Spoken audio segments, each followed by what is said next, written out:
Welcome back to the Trotter Chatter podcast. We are on episode 115.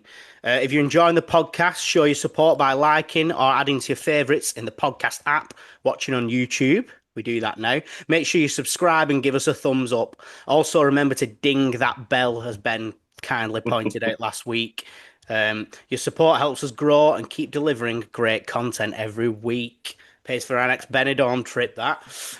As always, sponsored by the lovely Triple Hire, your one-stop shop for tool and plant hire in the northwest of our very own England. Ben, how you doing, love? I'm doing just swell now.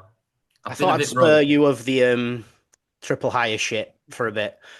Cheers, mate. I needed that. I'm not as inventive today. I felt like I was aggressive with it, to be honest. So yeah, tell us what you've been up to.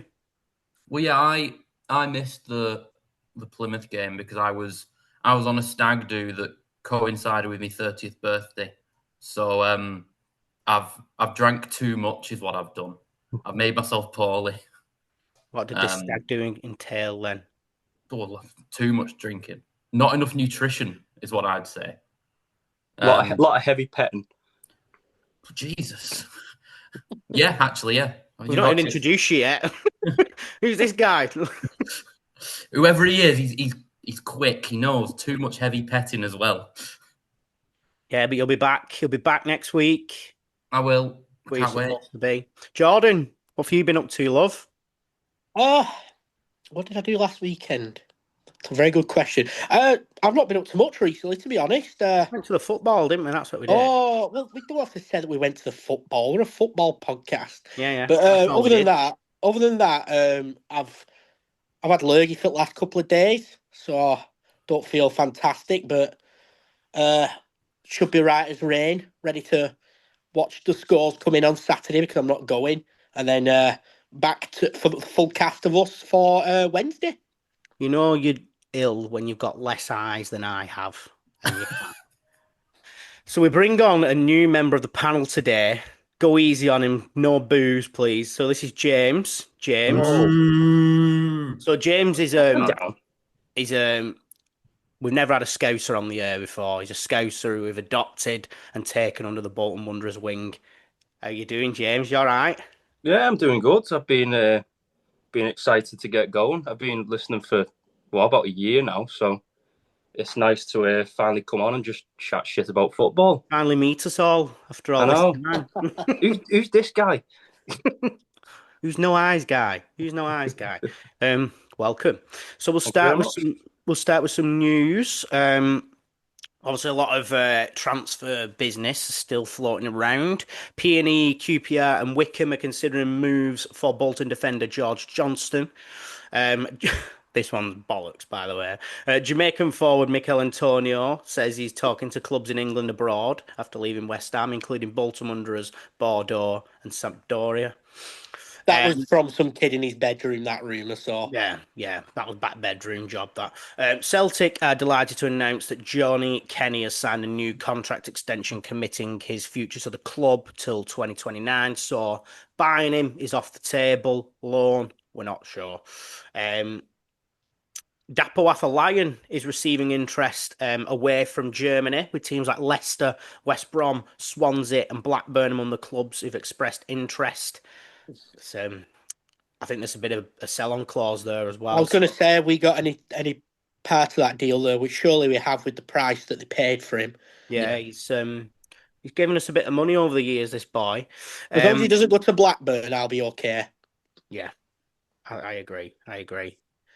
Bolton Wanderers are delighted to confirm the signing of goalkeeper Tyler Miller. Subject to international clearance and FA approval, he were in the squad on Wednesday. We'll not talk about him yet. We'll put a pin in that.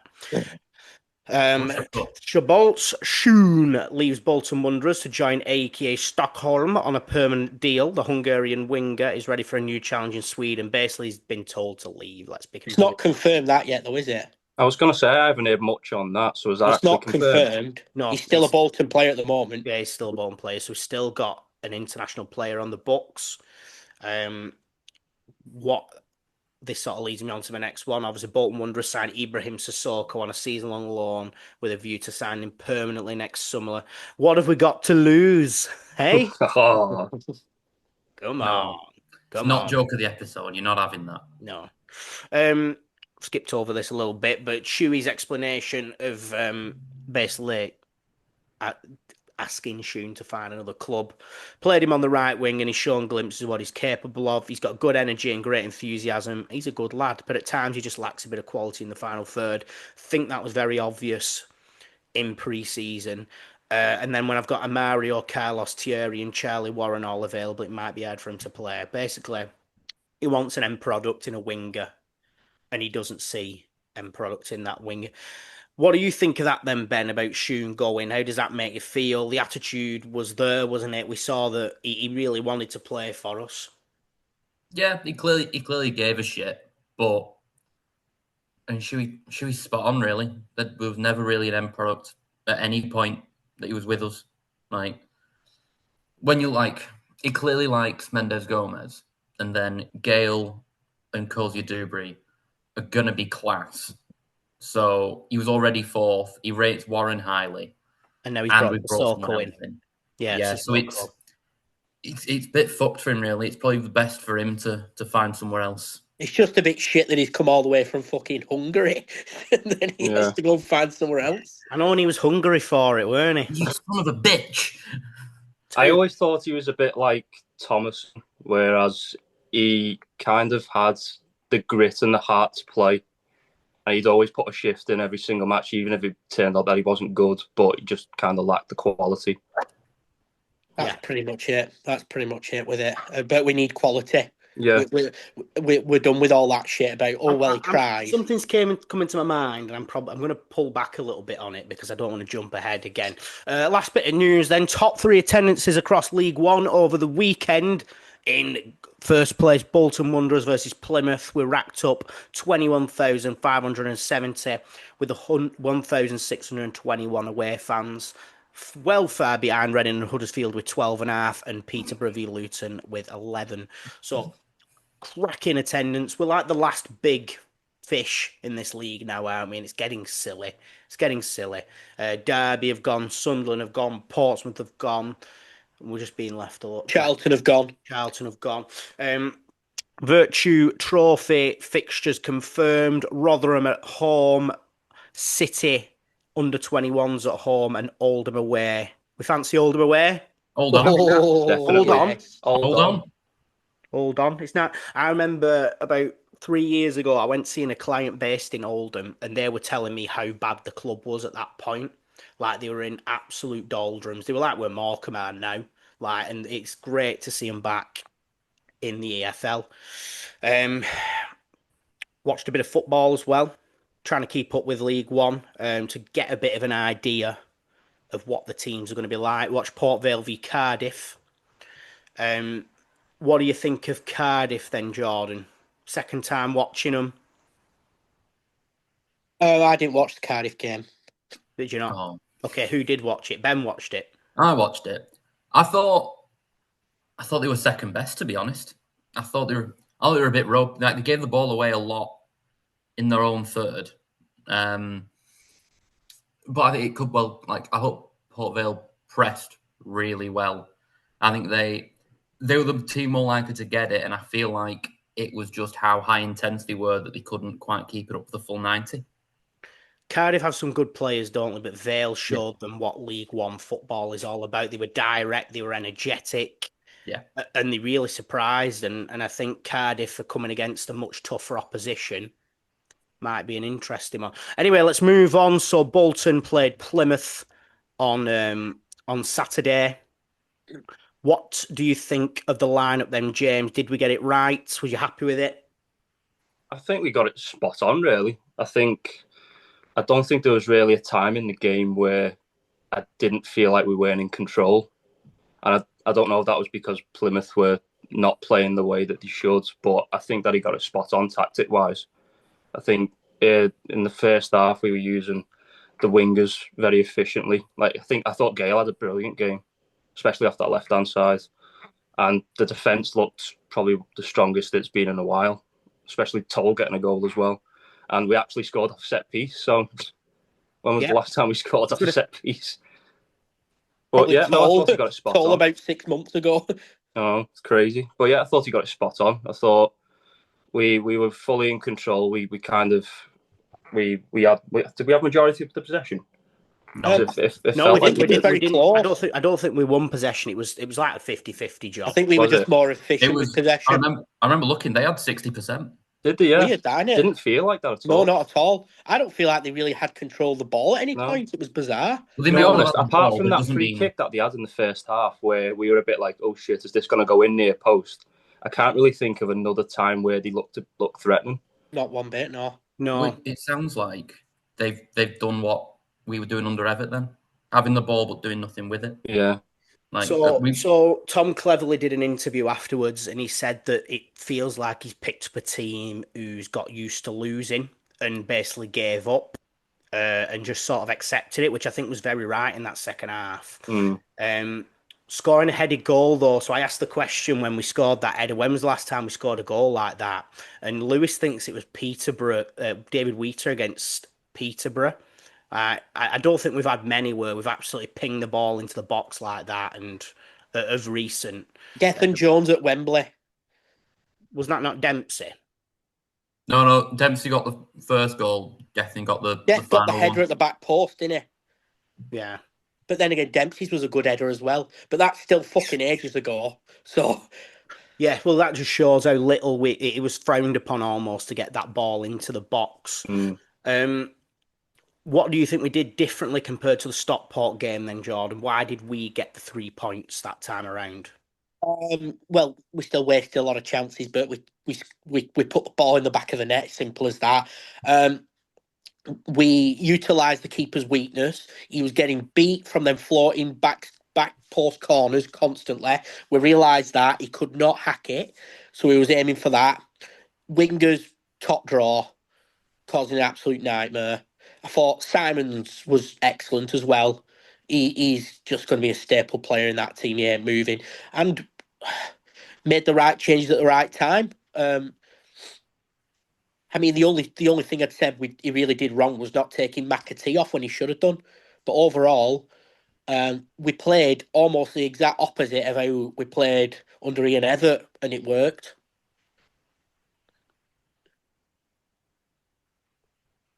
That was very good. So then, standout performers, good and bad in that game. Bad, I have to point out Ossie Tutu. To be fair, my bad performers are going to be the ones who perform badly on Wednesday night. Ossie Tutu in that full-back role, poor. Defensively poor, attackingly poor. Easily taken off the ball. And if I had to pick someone to be, maybe not now, but in January, the next on the Schumacher bin list, he'd be one of them.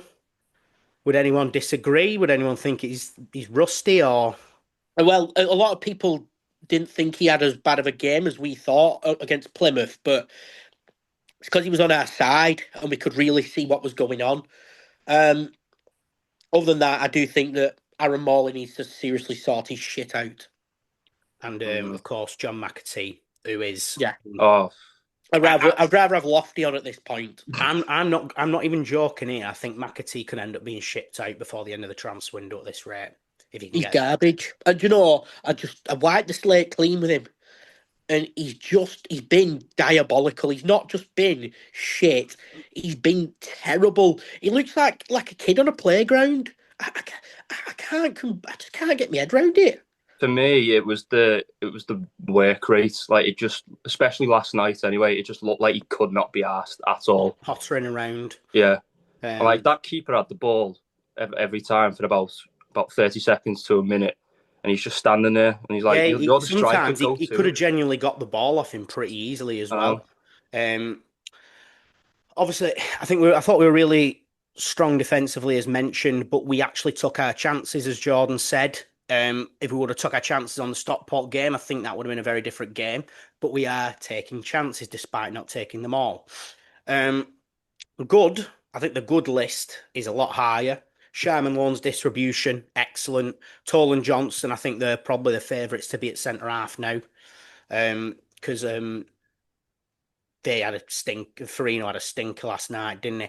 Burstow, I think, has won the nation's hearts with his performance. Hold up play was there, but then he's also running in behind, so he can do both. And I think he can finish as well. He can finish. We all said that if that was Charles, was that a miss? He gets into the right position for these little porky And he's box in the tricky. box goals. He's tricky as well. He's got the lot. The wingers are the main thing that's going to be the highlight of our season. I mean, obviously Gale looked really positive.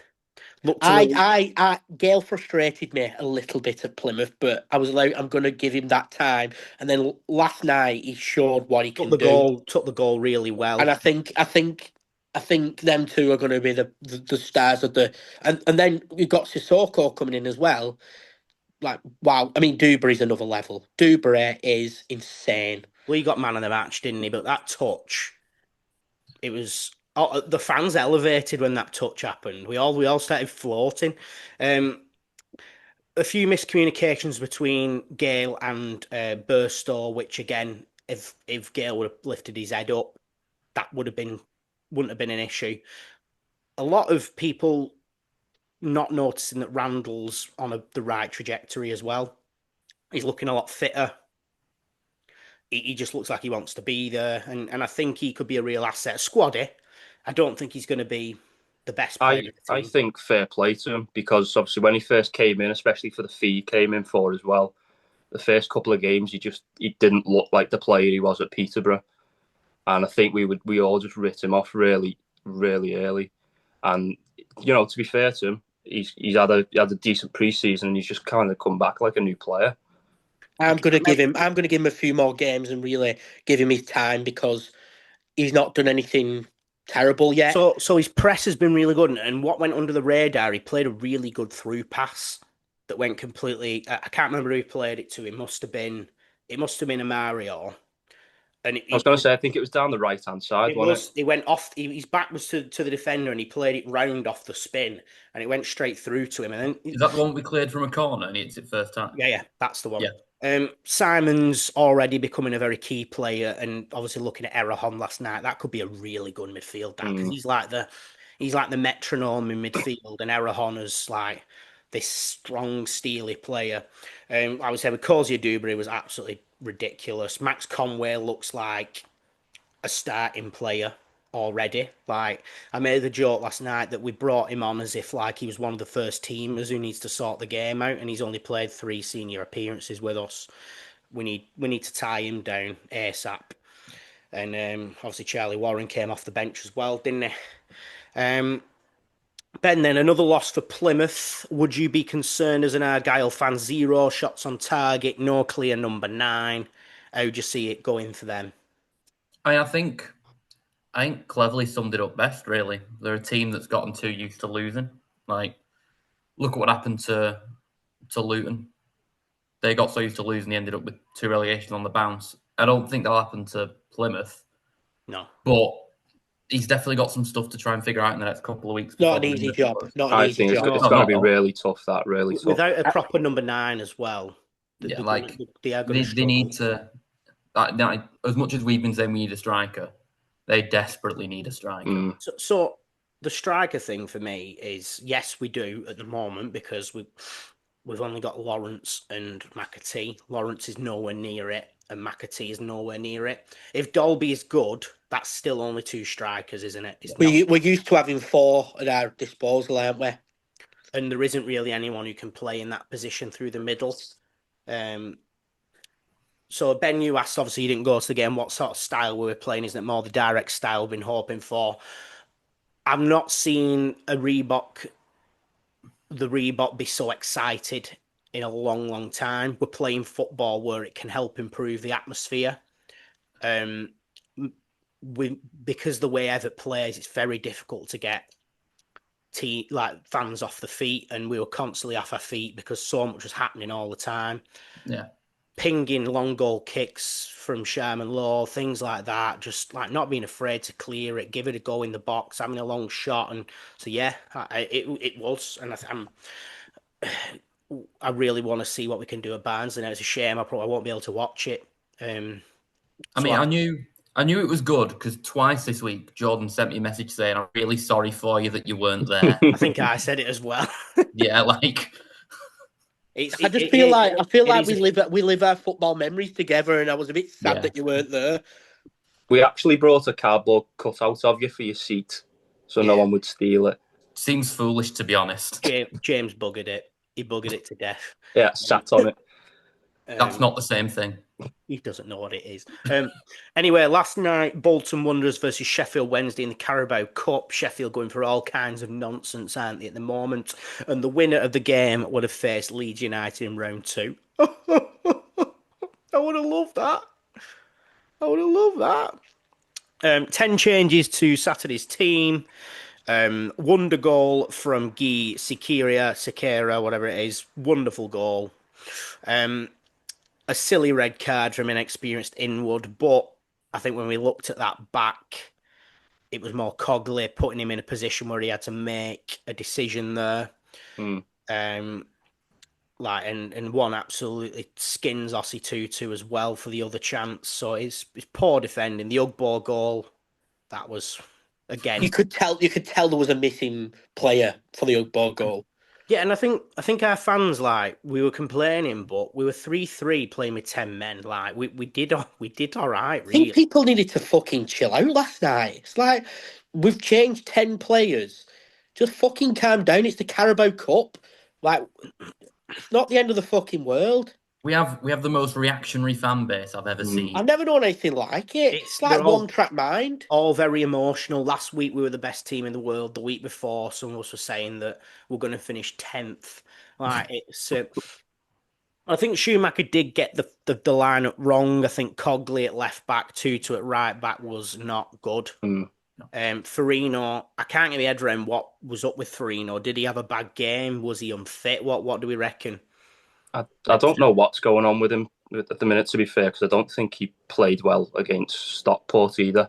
As much as I like the guy, I thought he was brilliant towards the end of last season. I don't think he's just not with it this season. I don't know if it's because he needs more fitness or what. Yeah, the reason I say fitness is because he looked really slow. Yeah. He got shrugged off very easily for a man of his stature. And when they scored that last goal, he stuck his foot in the air, didn't he? Because he was so out of position, and then ambled his way over. It was not good looking, and at the moment, it was like Rio Ferdinand at QPR. That's what he reminds me of. That lunge was just like a cry for help last night. He needs to Mummy or ambulance, please. Obviously, the competition, we have plenty of centre-halves. We're forgetting about Forrester. We're forgetting about Richard Taylor. And it's up for grabs at the minute. I think Johnston and Toll had a really solid game on Saturday. 10 changes there. It was for a lot of them to really put their stake down and really have a go at it. The goalkeeper situation, Miller,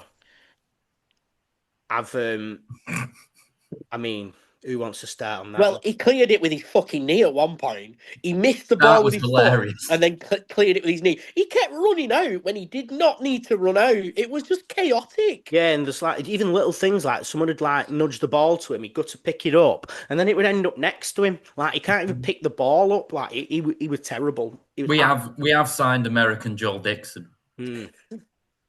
Like their last goal, I don't know why he was there. Yeah, that was incredible. That the one where it went through his legs. Yeah, but why was he on the edge of the box? I mean, he couldn't have done anything about that first one. Let's be honest. But no, you don't save those. But that's what I was thinking last night when that first goal went in. It was I was right behind it, so I just saw it just slowly going up right into the top corner. It was a brilliant goal, and I was kind of thinking, all right, fair enough. No one's really saving that. But then the more the game got about, he just kept on doing things wrong. Like he couldn't even. The distribution was awful for starters. When it's a tough game when the other fans are starting going whoa every time you're touching the ball because they know how nervy you're going to be.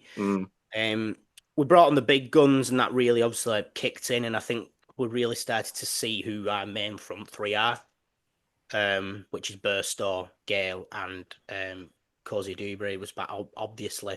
I think a lot of the other positions are up for grabs, to be honest. Obviously, Penn's missed by Morley and Conway allowed Sheffield Wednesday to win. Ben, then what's your overall take of the pantomime that was last night? Just something you can move on from?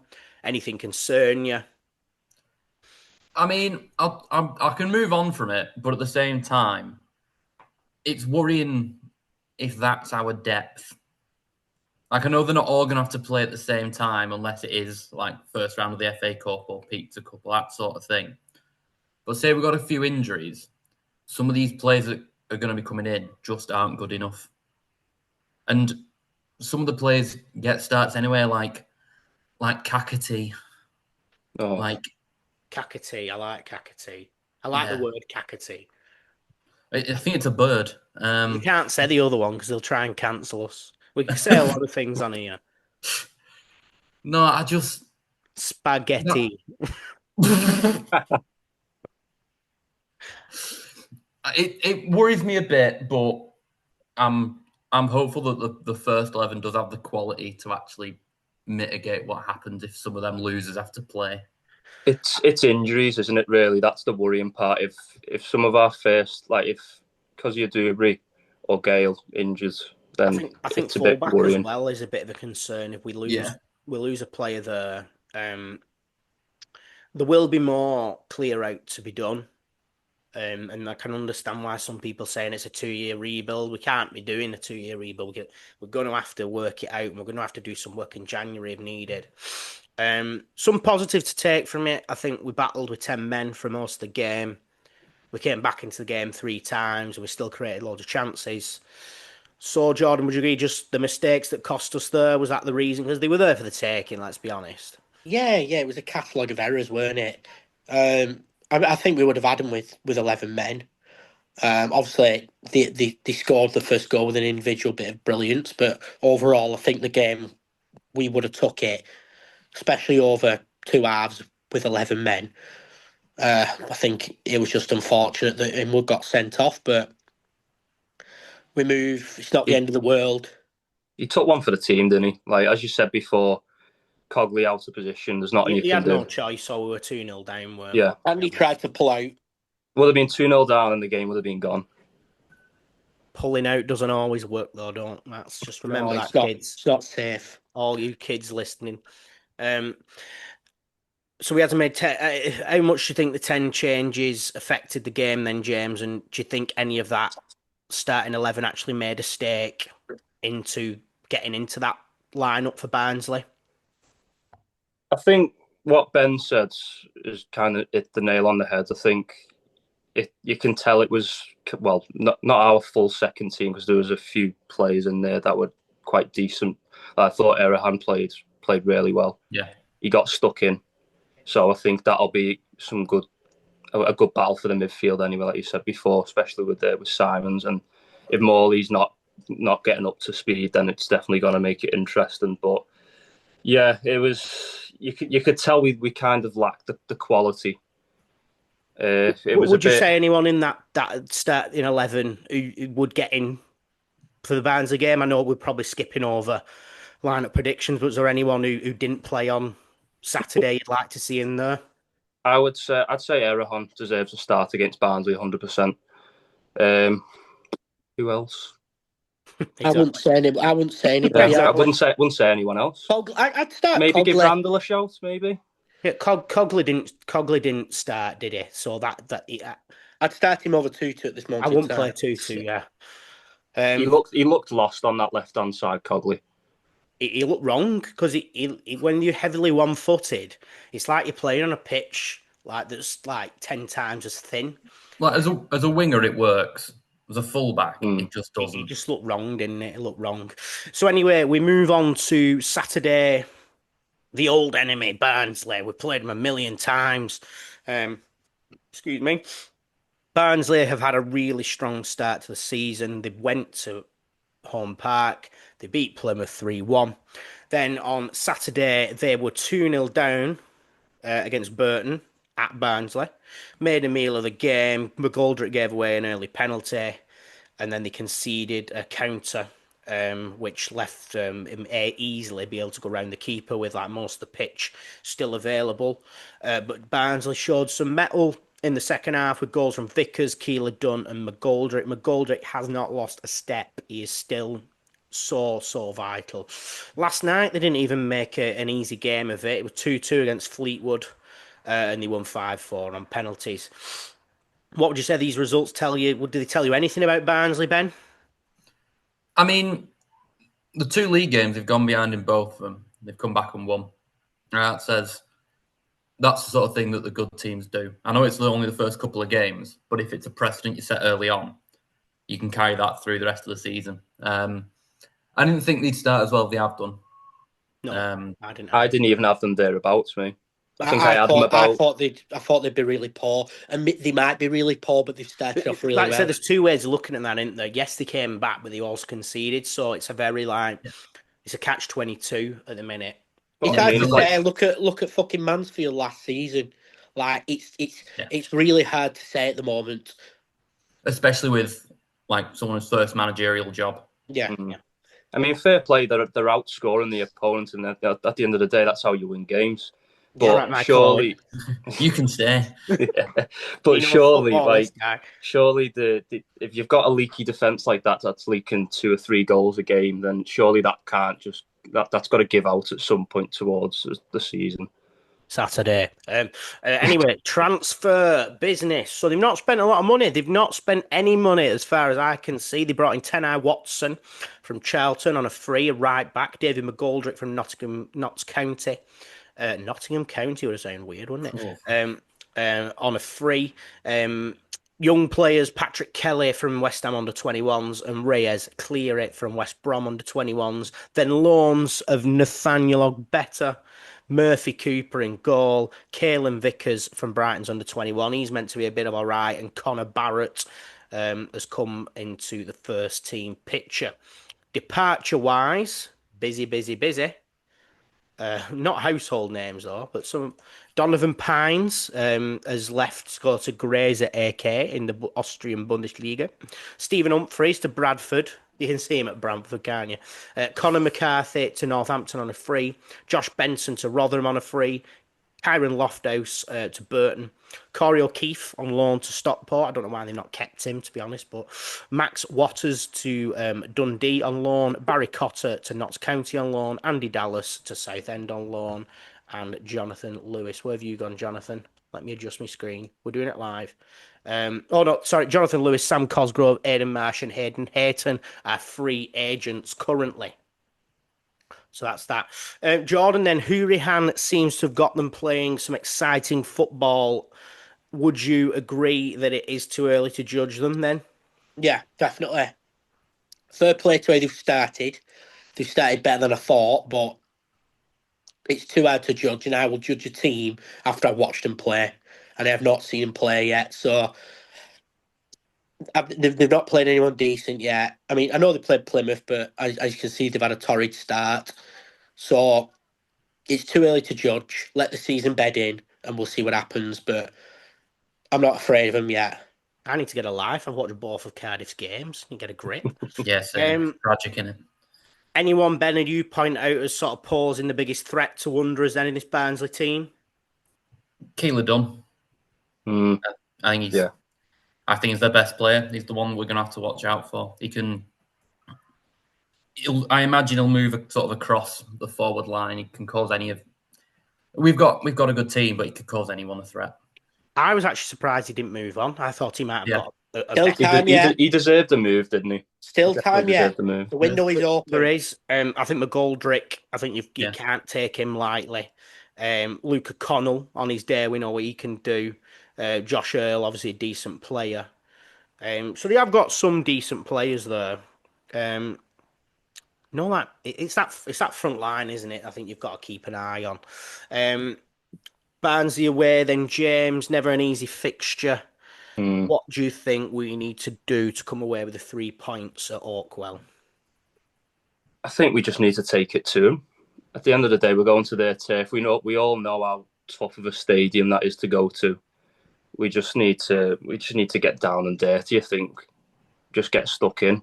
We need to do what we did at Stockport, but put the ball in the back of the net. Yeah, exactly. I think what we know about Everett's game, we knew we were never going to go to somewhere and get stuck in. Mm. It's a different style altogether, isn't it now? Starting lineup then for Saturday, Teddy's in there straight away, innit? Centre backs, we're keeping the same as Paul and Jono. Yeah, it's all John. Cogley Conway. Yeah. Yeah. Midfield, Simons, Erham. Sheehan. Joel Randall.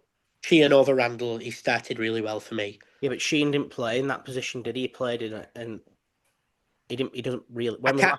Personally, I can't see him dropping Sheehan, so maybe because of Erhan's fitness and he's not quite there yet, maybe Erhan's on the bench again. Yeah. Maybe he's not going to play him against Barnsley because he played yesterday, but he did look good, so I think he does deserve a start. It's not like a Tuesday, Saturday. It's Wednesday, Saturday, so it's one less day. So for me, I think unchanged from the midfield and defence, apart from Cogley in. Do we finally get Cozy Dewberry and Gale up front? I'd like to think so. I'd like to think so. He started Gomez on Wednesday, so... Yeah. Right then, Jordan, we've done it before. Plenty of people have done it a million times. But if we were going to Barnsley, where would we go and goddamn drink? Right, okay. Right, I'll start with a little bit of info. Hang on, I've got an idea. Hold the phone. Doing it live. Doing it live. Wait for it. This is for the visuals, this. Oh, he's in the boozer. Oh, fuck. A different one as well. It's a classy touch. Right, okay. So I'll start with a bit of info. Turnstiles open 90 minutes before kick-off. So you're there, you don't fancy a drink, you can get in there nice and early. There are bars and refreshment facilities in the concourse, so you can go straight there and you can just drink in the ground. The nearest station is 10-minute walk away from the ground, which is perfect, and you're surrounded by pubs. The first one I'm going to mention is the Barnsley Metrodome. You might be familiar with it. It's the big complex with the bowling alley. You can drink in there. They do welcome away fans in there. It's recommended, and it's near the train station. But if you want a boozer, we've got the Dove Inn. It's a 9-minute walk away from the ground. It's a warm, bright pub with plenty of outside space and a beer garden. Good for the weather. You're on the outdoor bit. You're looking over at the ground. Both home and away fans are welcoming here, which seems to be a common thing throughout Barnsley. There's pool tables, TV for the early kickoff, and there's also a smaller back room that leads to smoker's balcony and beer garden. We've also got the Outpost, a 12-minute walk away. 2 rooms. One room is like a function room. The other is a tap room with a pool table, darts, and a TV. You've got plenty of places where you can play pool, darts, and watch the early kickoff. We have the Harborough Hills Working Men's Club, 90-minute walk away. Now, it once was a working men's club within the residential area, but now it's used as a gig venue. So you've got a huge room. It's got a stage, but then you've got your bar, and you've got a games room with a snooker table and dartboard, which seems to be the recurring thing in every single pub in Barnsley. For the craft beer lovers, we've got Jolly Tap on the Arcade, a 17-minute walk away. It's a snug little micro pub in the Victorian Arcade. It's got a bit more of a chill vibe. It serves local ales, craft beers and ciders. If you're going there with maybe more elderly family members or you're taking your kids, you're probably better going in there. If you like a spoons, you want to go for your brekkie, you're there early. The Joseph Brahma is 15-minute walk away. We've also got the Old Number 7, which is a traditional pub, very friendly, 7 or 8 cask ales, decent price, and you've got some decent tunes on there as well. We also have the East Deans Working Men's Club. Yeah. Me, Ryan and Ben have been here before.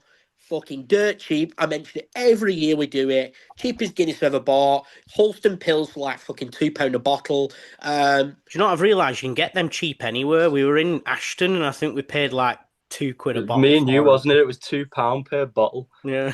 I mean, they were only like, what? Would you like 250 ml, something like that? But still, it was a bargain. Very smashable. But yeah, East Dean Working Men's Club's probably the main place you'll go as an away fan. If you have got another room for the home fans, and when you're at the bar, you can glare at them and give them eyeballs. Other than that, it's a big room. It's used for like parties and stuff, but it's the cheapest place, and I probably recommend that the most. That is my Barnsley pub watch. Spot on. Belting. Right, so score predictions then.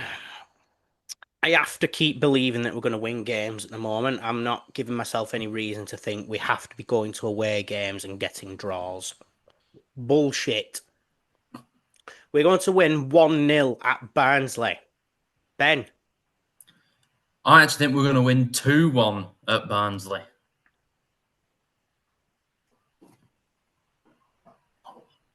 What about Jordan? He's unsure. 2-0 Bolton. Oh my God. Wow, you're really, really positive. Hey. I think it is going to be a draw. And I know we don't want it, but I think it is going to be. I think it's going to be 1-1. You've been doing so well. Yeah, you've done too well. We all know how tough of a ground it's going to, and they've started off really well. And I don't know. I feel like McGoldrick is just going to stir up some craziness. All right, fucking Captain Logic over there. We're trying to be positive, James. With your reasons for your answers. Fuck you. Anyway, the rite of passage for a new panel member. You've got to share with us, James, your Mount Rushmore of sports. We understand, obviously, you've not been white for very long, so we will accept no Bolton players. Lewis didn't even give us a Bolton player. So, Did he even name a footballer? Sam Allardyce, yeah. Oh, yeah. But not for his footballing, for his management. In a suit. What are we doing for that? Is it got to be in like since I've been alive? No. You can have historical ones. Sometimes sports people of the past can be an inspiration. All right then. I've got to have an England one in there. And as much as I like the only Scouse who likes watching England here, so as much as I like the third blue shirt that I've got that I wear now and again, I'd probably have to take myself back to 2010 during the World Cup against Germany when we played in the away red kit. And to me, that just screams Gerrard, number 4. Yeah, Gerrard number 4. No, really? Has to be. Gotta be our Stevie. Yeah. Don't slip up now, James.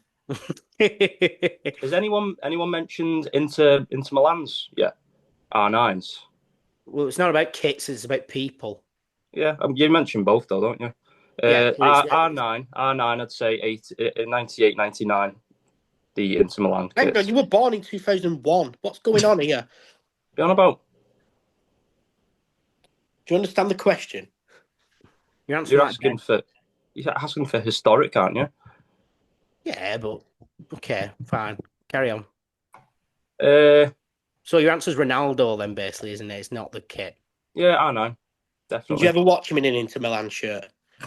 I've seen highlights. Obviously, I didn't watch him live. Right, we'll move on. We'll move on. You got any other sports, or is it all football? Yeah, all football. I do watch other sports, but I can't sway away from football really. I'd say Kaka as well. Real Madrid. The Bwin sign. Is it Bwin? B-win. B-win. Let him say Bwin. Bwin. And finally, I've got to have a Liverpool shirt in there, haven't I? Yeah. Probably the 2005 Champions League final. Who's your player? Not Gerrard again, is it? No, Alonso. Has to be Alonso. We'll allow that. He's done all right for himself, hasn't he? Mm. So yeah, we're feeling overall pretty positive. Asked me how I'd feel about a 1-1 draw afterwards, but we want to get those 3 points on the board, don't we? So big week coming up. Obviously Barnsley, then we've got Reading, and then we've got Lincoln. So there's a lot happening there. Up them Whites. And for this week, I've been Ryan. I've been Ben. I've been Jordan. I've been James. Hey! Man. I hope we win on Saturday. Win. What? Win.